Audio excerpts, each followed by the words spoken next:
Good evening. My name is Ossie Davis. Tonight, June 8th, 1965, 18,000 people have filled New York's Madison Square Garden for an emergency rally on Vietnam under the auspices of the National Committee and the New York Council for a Sane Nuclear Policy. This rally is supported by 29 other organizations, peace, religious, academic, and civic groups, labor, and civil rights. SANE's objectives are to persuade President Johnson that the United States can and should do three things to bring an end to the conflict in Vietnam. 1, stop the bombings now. 2, work for a ceasefire. 3, seek negotiations with all concerned parties, including the Viet Cong. It is in support of this program that all 18,000 of us are here tonight. We hear now from Mr. Bayard Rustin. Ladies and gentlemen, on 3 occasions for civil rights demonstrations, I have filled the garden. When SANE came to me and said that in 5 weeks they wanted to fill the garden on Vietnam, I argued with them. I said I doubted it could be done, for in those civil rights demonstrations we had worked for 3 months. They persevered. And I think this meeting tonight, you who sit there, are a telegram to President Johnson that in 5 short weeks this many Americans came out to declare themselves on Vietnam, and your telegram to Johnson says, standing room only.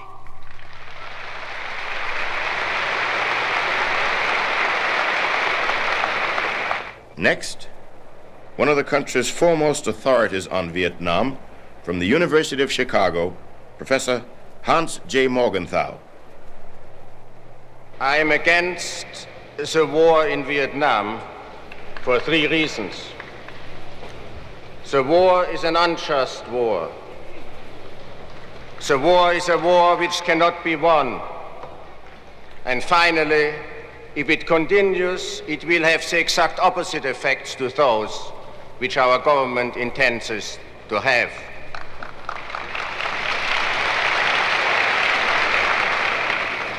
It is a strange and disturbing thing, and it illuminates our domestic scene, that in order to discuss intelligently the problem of our involvement of Vietnam, one has first to state the facts of the case, which are entirely different from the explanations which are officially presented to us.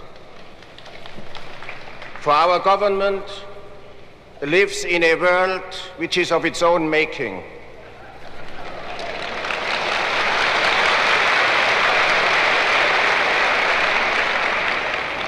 It bases its policy not upon the objective facts, but upon facts which it has created in order to support its policy.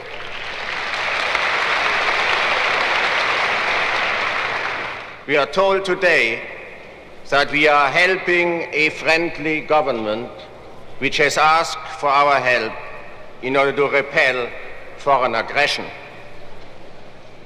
This puts us in a moral position of great dignity and positive value.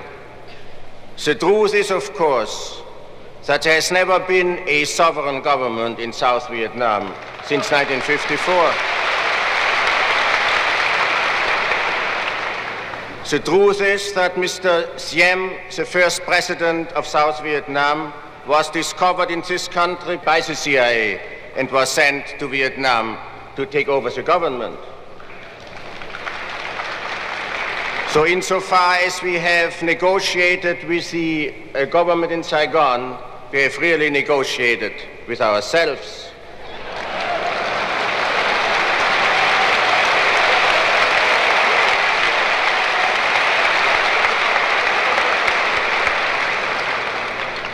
Furthermore, it was obvious, at least to me and many others, at the end of 1955, when I went to Vietnam and had a long talk with President Diem, that his regime was headed for internal disintegration. And I told President Diem so. I told him that if he continued in his authoritarian policies, he would turn the whole people against him, who would either become indifferent to him or hostile to him, and that only the communists would profit from it. This is the source of the foreign aggression of which we hear today. It is, of course, true that when the regime of South Vietnam started to disintegrate, that the disintegration was aided and abetted by the government of Hanoi, but it was not created by it. And here we are in the presence of a misunderstanding of modern revolution, which is not limited to our policy in Vietnam, which is obvious in the Dominican Republic and elsewhere.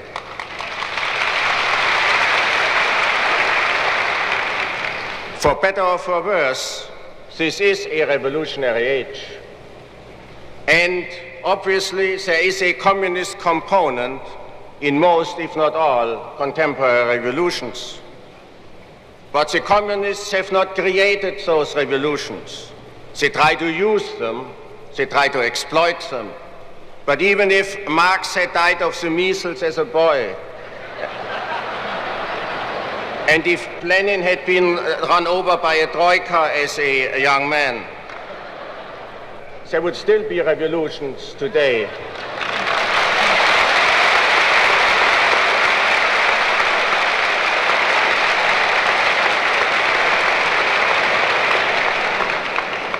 It is therefore a gross oversimplification and really a leave-taking of thought altogether to equate revolutions anywhere in the world with a monolithic communist conspiracy which creates those revolutions.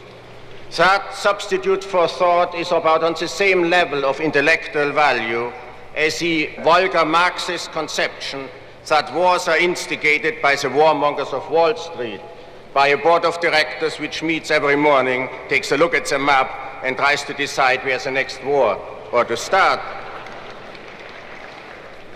So this war is essentially, or at least until recently was essentially, a civil war, aided from outside, not only by Hanoi, I should say, but by ourselves as well.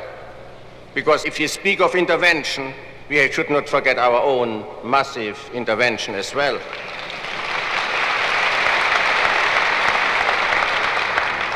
So we are waging here a war which is not the war of the South Vietnamese government or people against foreign aggression, but which is our war against communism. There can be no doubt that there has been a very strong sentiment in Saigon in favor of the de Gaulleist, neutralist solution of the problem. But it is we who essentially have foreclosed such a possibility, and we have seen to it that no government comes to power in Saigon which will be willing to negotiate with Hanoi in order to make an end to the war. Now, let me turn to the second point, that the war cannot be won. The war cannot be won because it is a guerrilla war to which the great mass of the indigenous population is either indifferent or is in support of it. There is no guerrilla war in history which has been won against a population which was not actively aiding those who opposed the guerrillas. And the Germans in occupied Europe were faced with this problem, and they had a solution for it, and that was the extermination of the indigenous population. This is indeed a way in which you can win the war in South Vietnam, by exterminating the South Vietnamese. Now, nobody is going to suggest this, but there is a logic in political action which frequently fools the intentions of those who perform them. And whatever the good intentions of our leaders are, the logic of the actions upon which they have embarked, I think, forces them, against their better judgment, against their better intentions, to get rid of all those who are potential guerrillas, which is a great mass of the South Vietnamese population. For one of the officers who came back from Vietnam and was interviewed on television made a remark more true and more profound than any I've heard from the President or the Secretary of State or the Secretary of Defense. He said, the trouble is we cannot tell foe from friend. They all look alike. And this is the insuperable dilemma which any regular military force faces which fights a guerrilla force. I should also say that it is, of course, absurd to try to end the war by negotiations through bombing North Vietnam. Let me suppose the government in Hanoi collapses tomorrow, and Ho Chi Minh tells President Johnson he will sign anything which the State Department submits to him. It is still a fact, isn't it, that 3/4 of the territory of South Vietnam are under the control of the Viet Cong. Who is going to dislodge them? The South Vietnamese army has been unable to dislodge them. We will be unable to dislodge them. And certainly Hanoi cannot be expected to send its army south to get rid of the Viet Cong.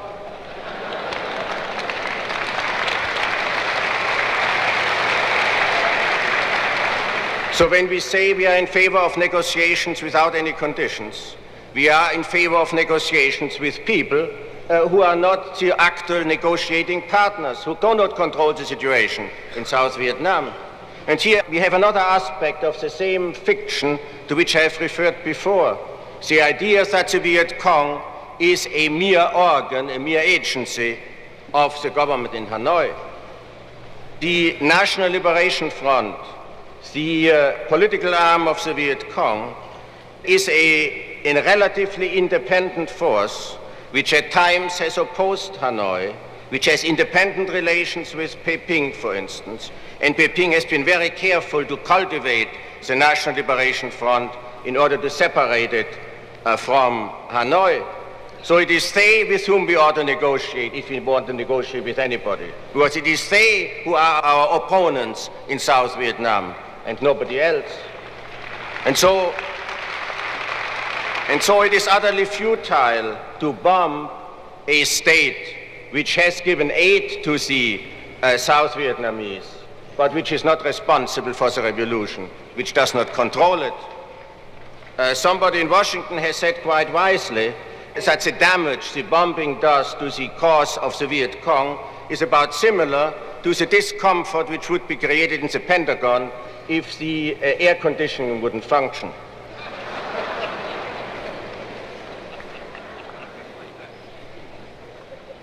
I have said that the war in South Vietnam cannot be won. I should perhaps qualify this statement by repeating what I have said in another context, and that is that it can be won only through the extermination of the South Vietnamese people.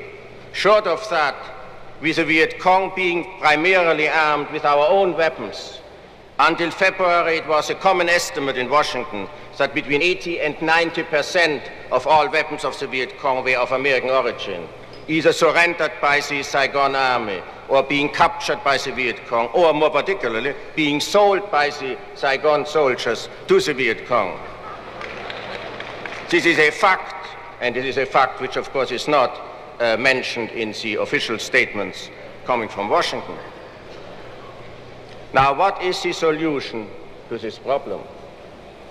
If we continue on the course of action upon which we are embarked, we are bound to be sucked into a war which will force us to commit hundreds of thousands of men on the ground in Vietnam.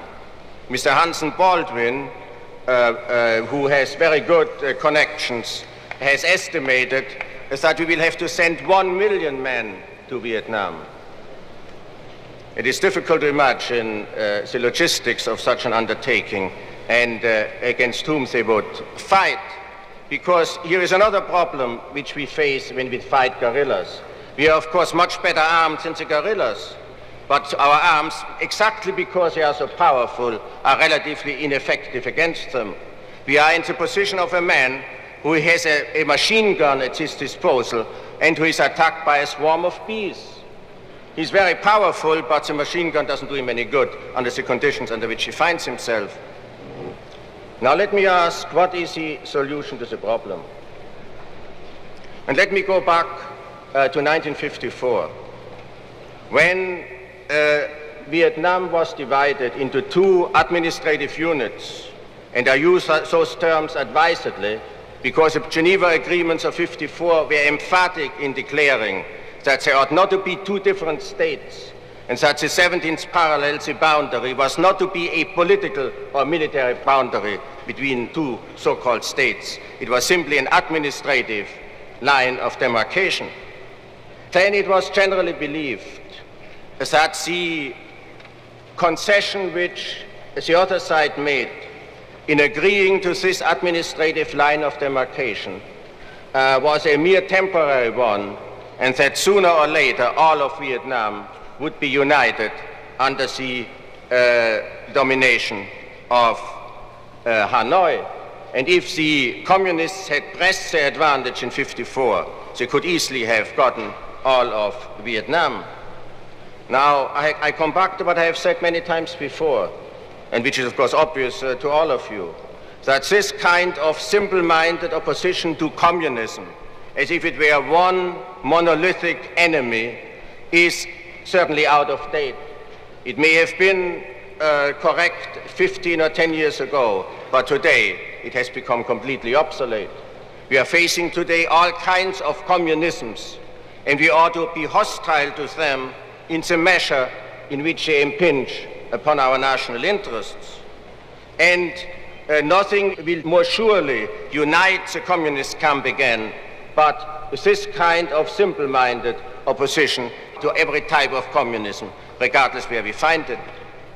Now, the communism of Ho Chi Minh is neither Chinese nor Russian. It is essentially Vietnamese. And Ho Chi Minh would be the last man in the world who would want to become a satellite of China, or for that matter, a satellite of Russia. He is, you may say, the natural candidate for a Southeast Asian Tito.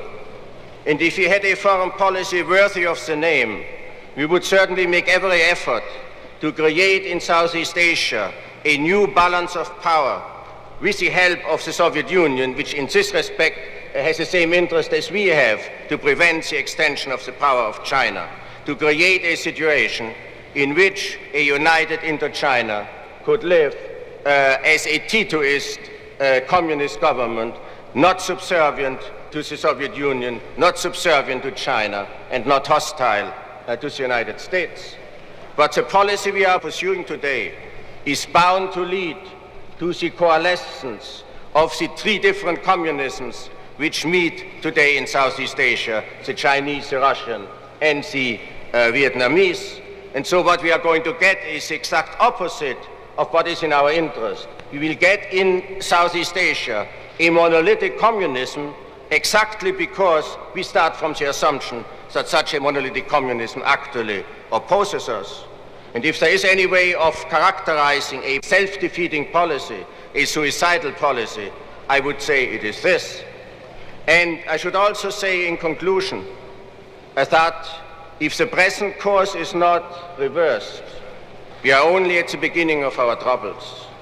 For while it is true, as it is often said now, that we are not like France, but as far as Vietnam is concerned, we find ourselves in a position very similar to that of France. And France, with an army of 400,000 men, could not subdue the guerrillas and lost the flower of its officer corps and of its youth in Indochina, demoralized the Fourth Republic and led to the downfall of the regime.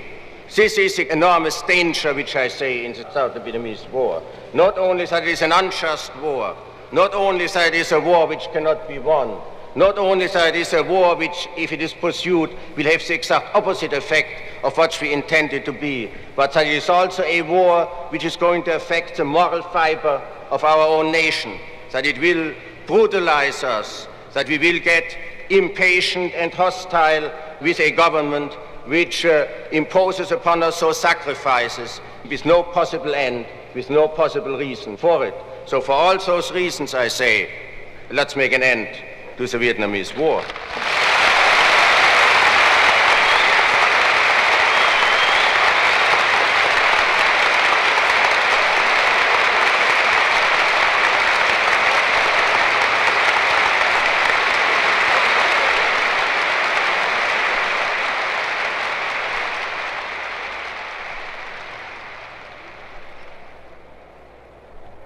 We hear an invitation to join a brand new peace organization from Miss Renee Taylor.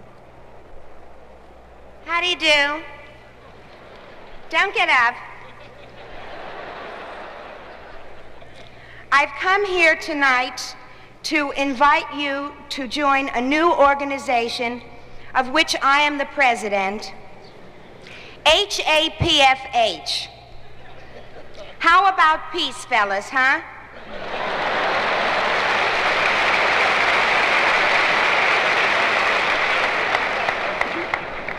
The purpose of HAALPFH is to believe in peace, to seek peace, and to maintain peace at any cost,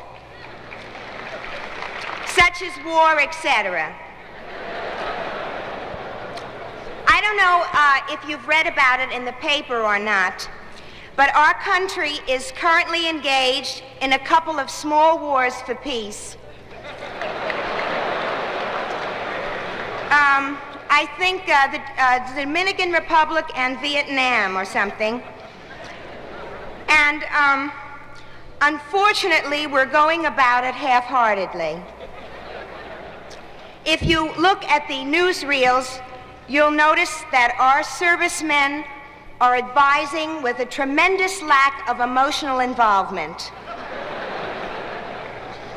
So HAALPFH proposes that we counteract this lack of fervor by printing up banners for battle that would be reversible to hold down the cost.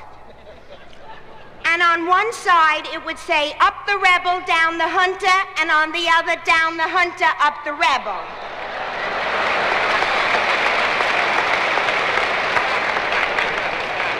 Depending on what country and what time it is of day, etc. Now, secondly, we feel that our administration is showing favoritism in using the Marines in every little crisis that occurs. We propose that the next time we send troops, we make up an assortment.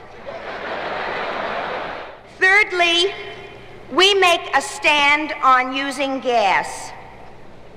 There's nothing wrong with gas in warfare as long as it's a nice gas.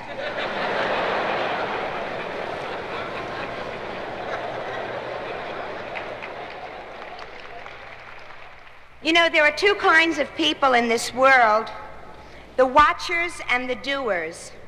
Being a good liberal, I used to be a watcher.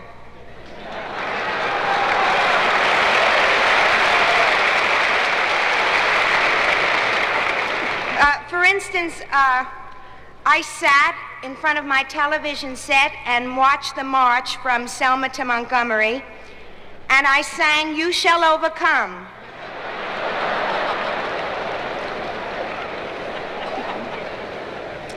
But I've become a doer. We are spending millions of your tax dollars a day on armaments. Now, is this just lip service on your part?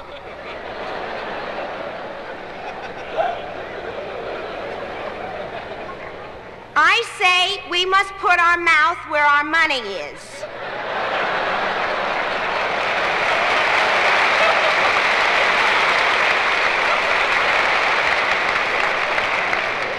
So I have come here tonight to invite you to participate in HAALPFH annual bus ride and cruise for peace to Washington by way of the Bahamas.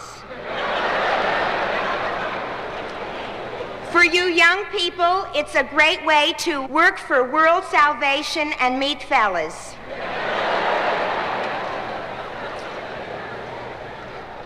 The tickets sell for $10 a piece, and it includes shuffleboard, cha-cha lessons, and a chicken box lunch. I would like to say at this time that this bus ride and cruise for peace is not a front for any pinko organizations. Because any pinkos that want to come along have got to get up the $10 for the chicken box lunch just like everybody else. As a fashion note, I think it would be nice if this year the girls wore toreador pants so that they don't call us beatniks.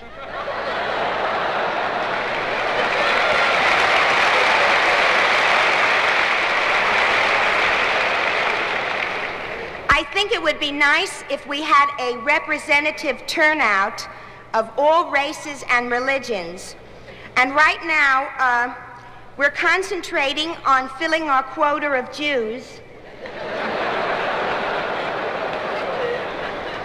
And our poster committee is still looking for someone of the African persuasion.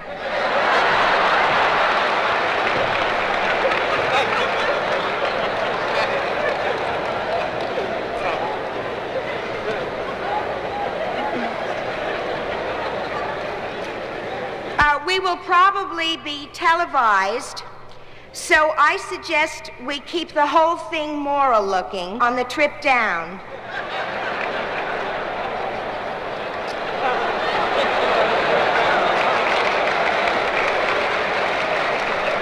However, coming back, we don't judge. If you're wondering just why we're making this bus ride and cruise for peace to Washington, I would like to say that when our bus pulls up in front of the White House and the president comes down on the lawn to greet us, and the pickets are picketing, and the drums are drumming, and we're singing in unison, and we send up the white doves, symbolizing, you know, and the president steps forward and says, "Why have you come?" Something will come to us. Thank you.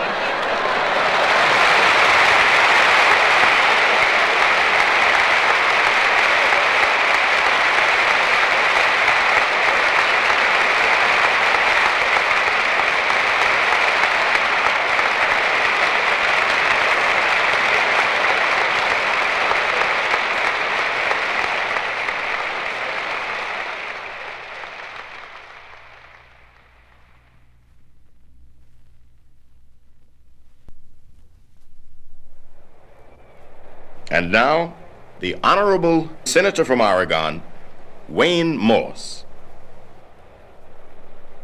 I come to you tonight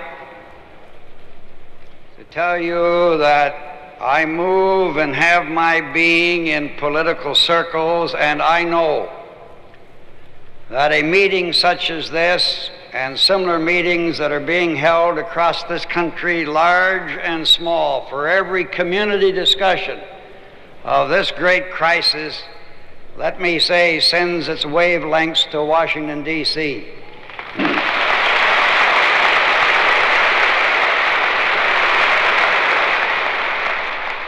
If I stress nothing tonight or say nothing that I'd have you remember until breakfast time tomorrow, I want to say this in answer to a dogma, in answer to a fallacy that has taken root in this country and is held mistakenly by many Americans. And that is that under this system of constitutional government, it is alleged that foreign policy belongs to the President of the United States, and it never was true in this republic, and you never must let it become true in this republic.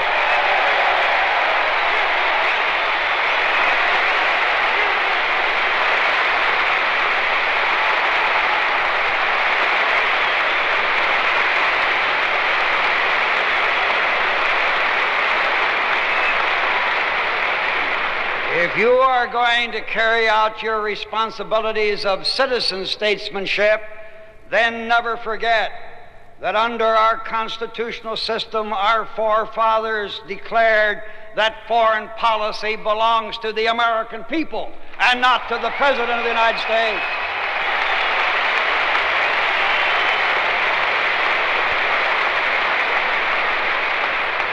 Under our system of government, the President of the United States is but an administrator of a people's foreign policy.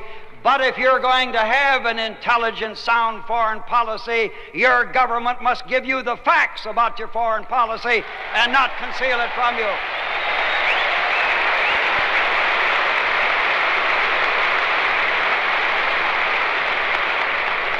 And it is with sadness on my lips and sorrow in my heart that I tell you that unfortunately we have already been taken a long way down the road toward government by concealment in America and not government by full disclosure.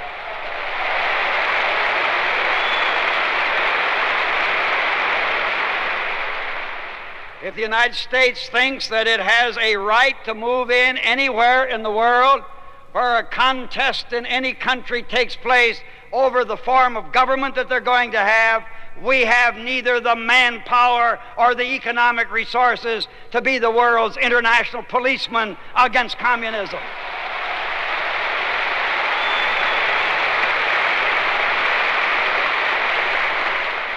For more than a year and a half, almost two now, your Speaker of the evening, along with Ernest Greening in the Senate, have been urging that this country adopt the program that was recommended 20 years ago at Cairo and Tehran by Franklin Delano Roosevelt.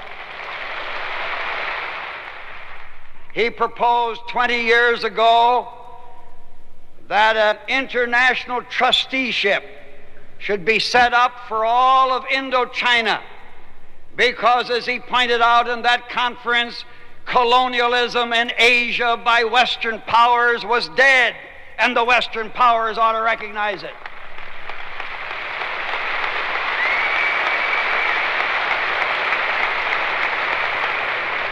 But what happened?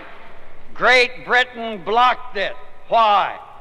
Great Britain thought 20 years ago, just imagine this, that they could hold India as a British colony. Of course, they should have given it up 35 years before Cairo and Tehran, but they still thought they could hold it. Now what's happened in the last 20 years? Great Britain and France and the Dutch and Belgium, all the colonial Western powers have learned that the Asians will not tolerate colonialism in Asia, but the United States hasn't learned it yet.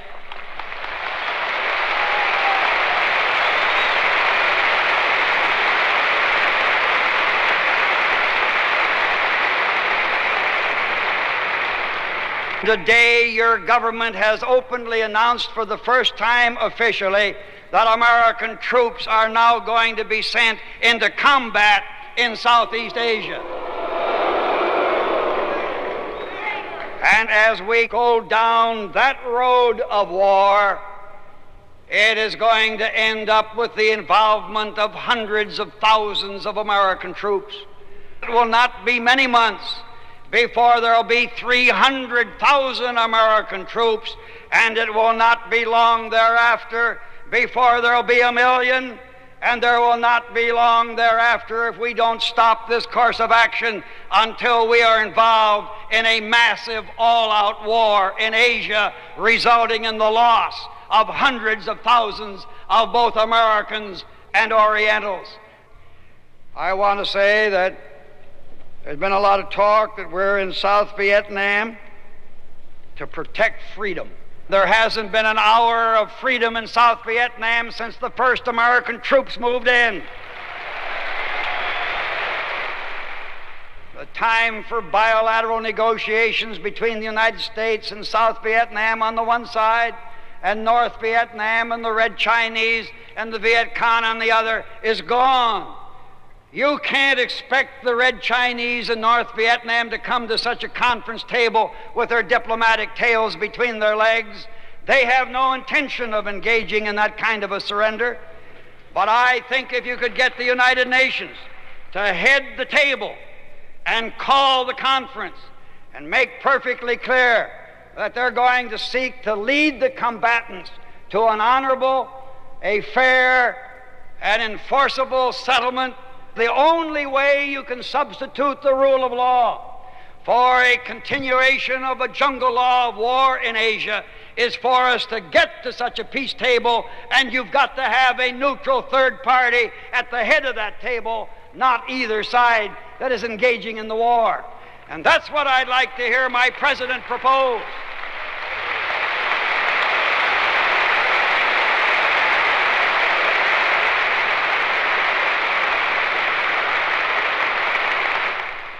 I think the hour of world history as far as peace is concerned is growing late. But what a change in world history if the President of the United States would announce that for the first time our country is calling under the Charter for an extraordinary meeting of the General Assembly of the United Nations, and our President would say to the world, the United States now requests that the United Nations use its procedures for the calling of an international peace conference for an attempt to settle this dispute in Asia by the substitution of the rules of international law for military might that is now prevailing.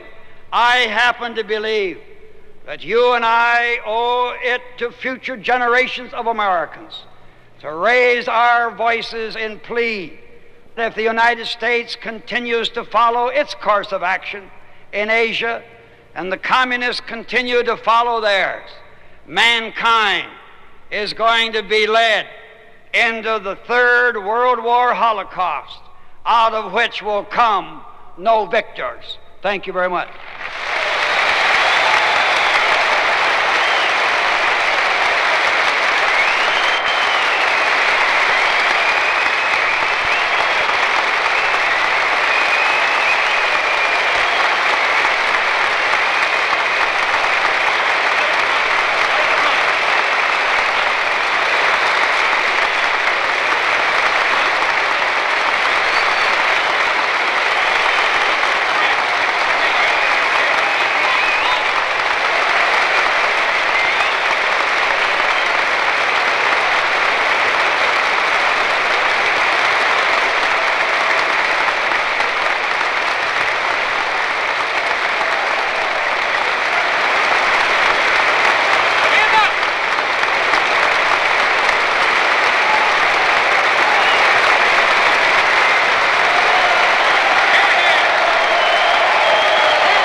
Next, one of the founders of SANE, present board member, the recipient this evening of a standing ovation, Norman Thomas.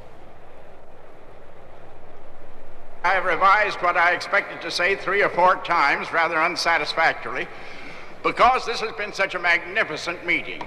It gives me new hope for the country and for all of us.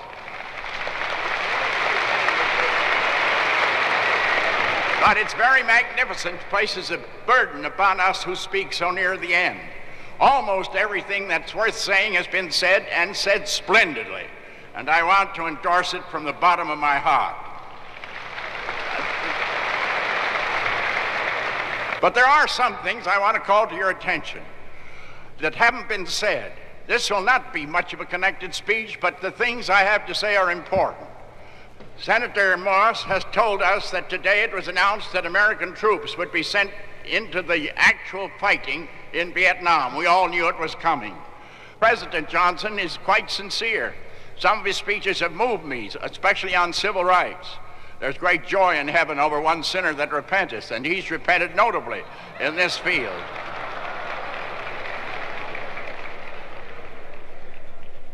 But I can't see that you are living up to this when you wipe out, as he will, practically all he's done or planned to do for a great society by turning our attention to the kind of war that's brewing, a war that may end very literally in something close to obliteration for mankind. And that's why we have to speak, and speak now on this subject.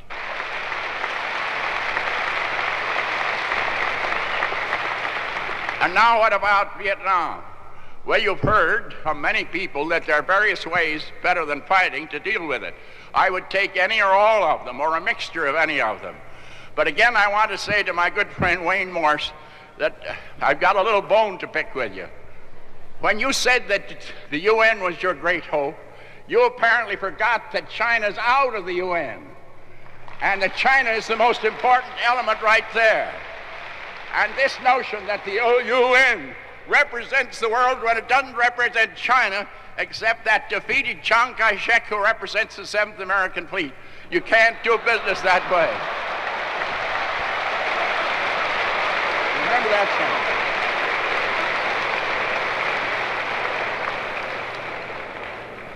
But what I'd really like, and now I'm very serious, I'm not dreaming up a dream. I want to believe that the President means what he said in one of his greater speeches on civil rights, that he wanted to be remembered as the president who helped peace. And I said to him, Mr. Johnson, if you want to be remembered that way, you've got a wonderful opportunity. Now you're playing the role that the president or the leaders of every great power have played in history. Every vacuum of power sucks some new power in. Are we to be sucked in to the age-old story of struggles just for power? And if you say no, let me tell you what you can do, Mr. Johnson. You can say what you have not said. You will not say merely, I will negotiate, but you will say, I will cease fire. I will cease bombing. I will cease fire everywhere.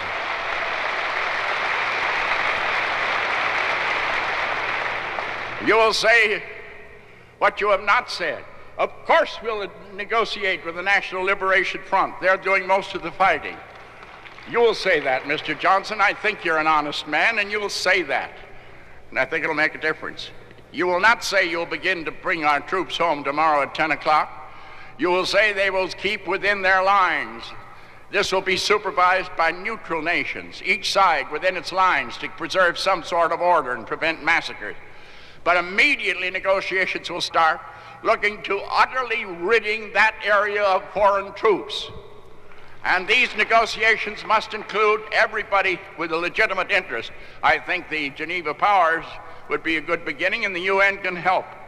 But Mr. Johnson, you can say, whatever are the people, we've got to negotiate to end a war that's cursed Southeast Asia for 25 years. There is no liberty, there is no anything till you get that. Then say, Mr. Johnson, we will give our $1 billion or more. Then you can do a great work. We are not neo-isolationists. We are people who want to separate ourselves from the curse of power politics wars in order to live in harmony with our brethren and to help where help is needed. This is the kind of thing I want said. You have said, Mr. Johnson, already that you'll attach no strings to negotiations.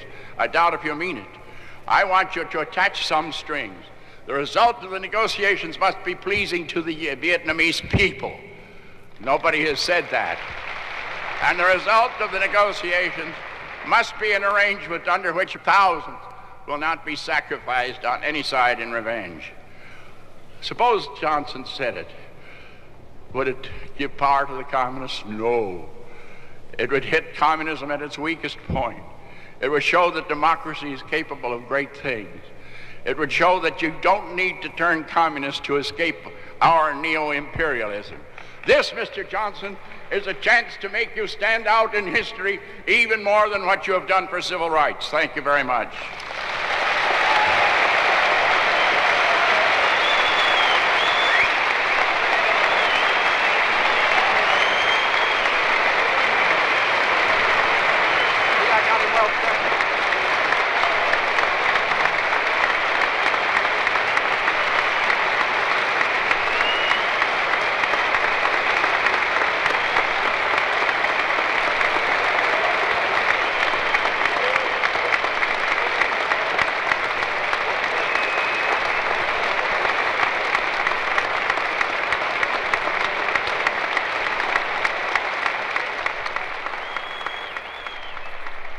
Co-chairman of SANE and advisor to mothers all over the world, Dr. Benjamin Spock.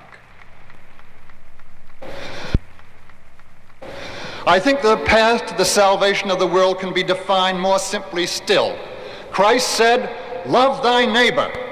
That means stop the killing. It means stop hating.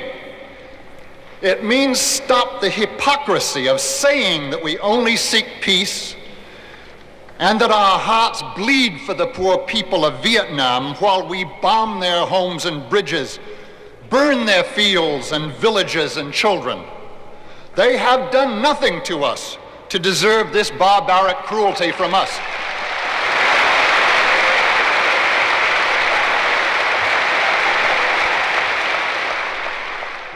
In dealings between nations, as between neighbors, we must recognize that belligerence provokes belligerence. Friendliness creates friendliness. Trust builds trust. We have won all our official wars, and this seems to have convinced many of us that we are not only unbeatable, but right.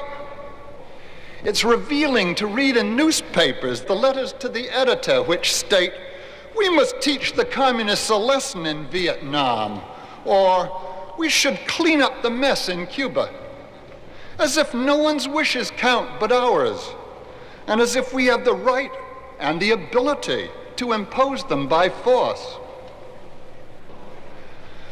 Now our government has succumbed to such an unhealthy distortion of reality that it imagines dangers which don't exist, fails to see actual dangers which are truly serious, creates dangers that never needed to be. It violates international agreements, jeopardizes the very existence of the United Nations, alienates its allies, antagonizes the neutral nations, and is ready to attack or intervene in any small country by which it feels threatened. In various parts of the world, its actions are being compared to the suppression of the Hungarian revolt. What a disgrace for the country of Washington and Lincoln.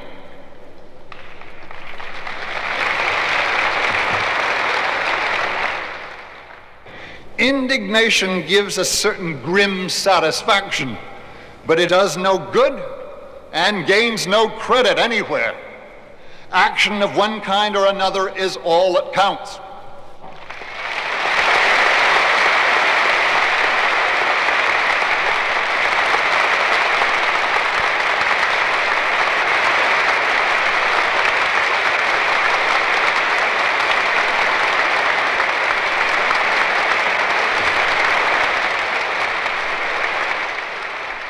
Robert Schwartz is a member of the board of National SANE.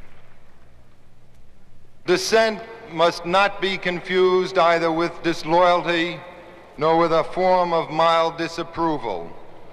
We here who dissent from our government's policy in Vietnam do so with the same force of moral conviction that swelled through France during that country's attempt to suppress the right of freedom in Vietnam and soon reversed its country's policy.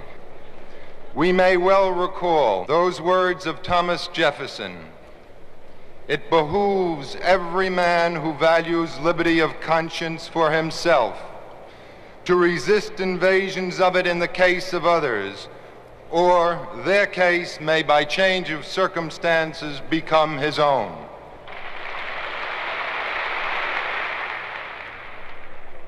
Mrs.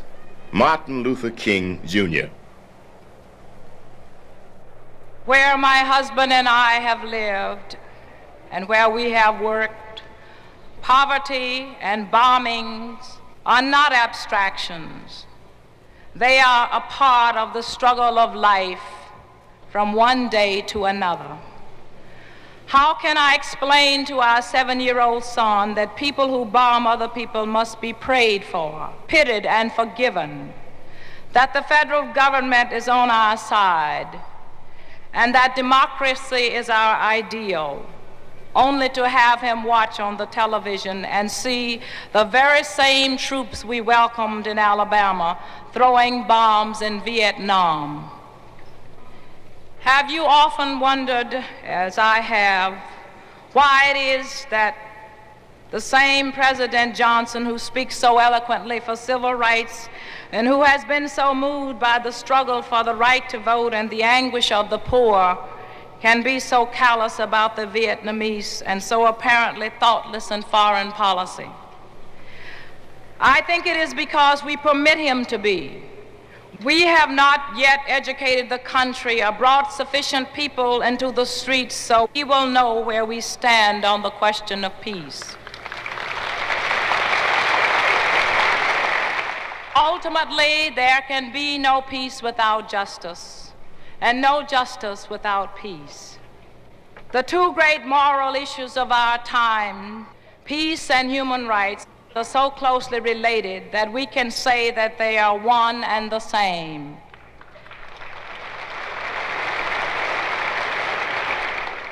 Too many men have died in Vietnam while the country grows poorer, the people starve, and democracy is stifled. We must begin negotiating now.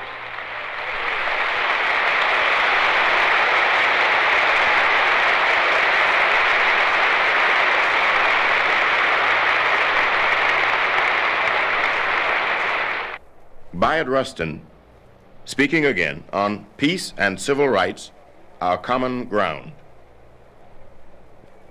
We say to President Johnson, America cannot become policemen for this globe.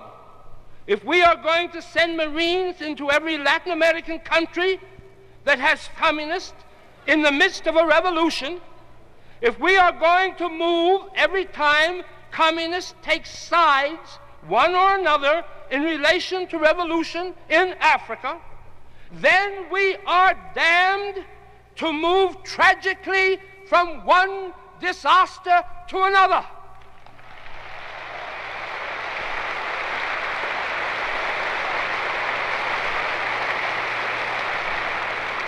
Not only will we have the wrong policy, but we will continue to believe that problems which are basically political can be solved with guns, and they cannot.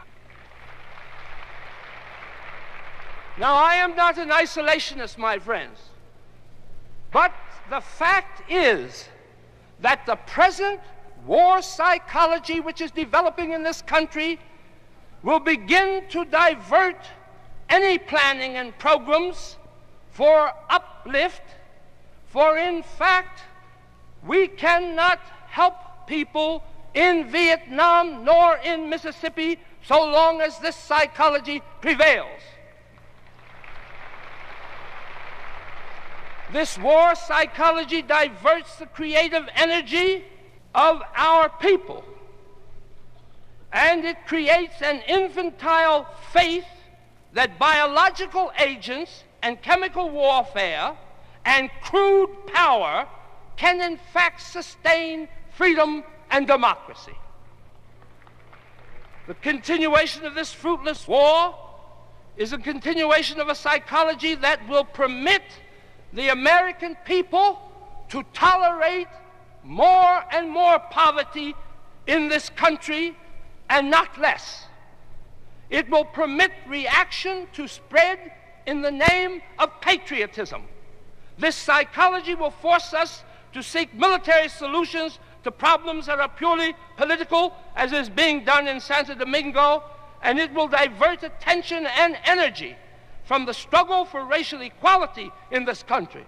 America's first need, if we are to dare to stand anywhere in the world and to speak of democracy.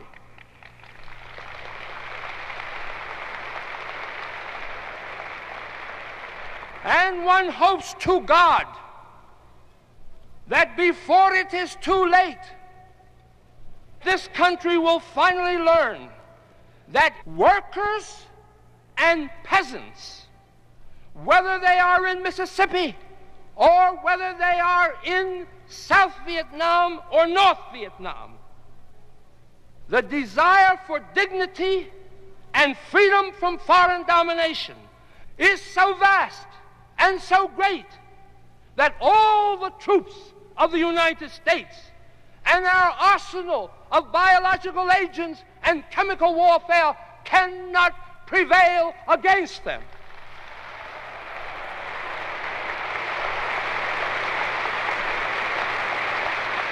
In the year 1935, the Wagner Act was passed.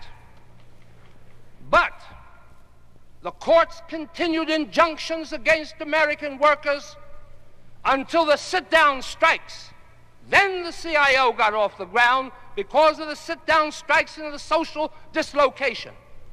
When women wanted to vote, Congress ignored them until they went into the streets and into the White House and created disorder of a nonviolent nature. And I assure you, those women did things that if the Negro movement had done, they'd have been sent back to Africa. The civil rights movement begged and begged, and finally went into the streets with the young Snickites and Corites and Martin King and sat down.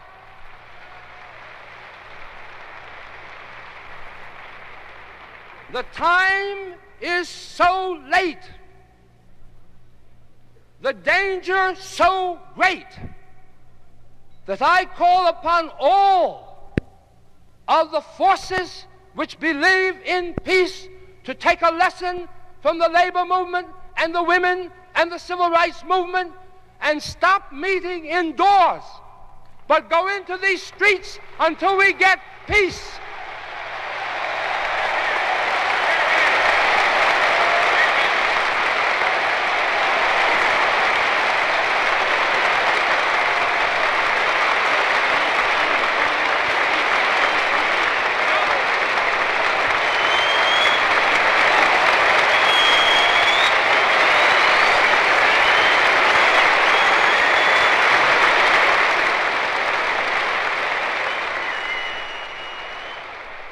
Co-chairman with me of this rally tonight, Dr. Harold Taylor.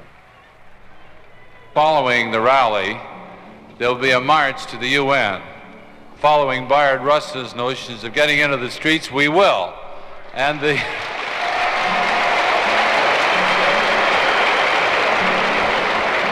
march will be led by Dr. Spock and Senator Morse, Norman Thomas. And Joan just said, I'll come. So Joan Baez will be there, and Canon Collins, Mrs. King, and Mr. Thorne.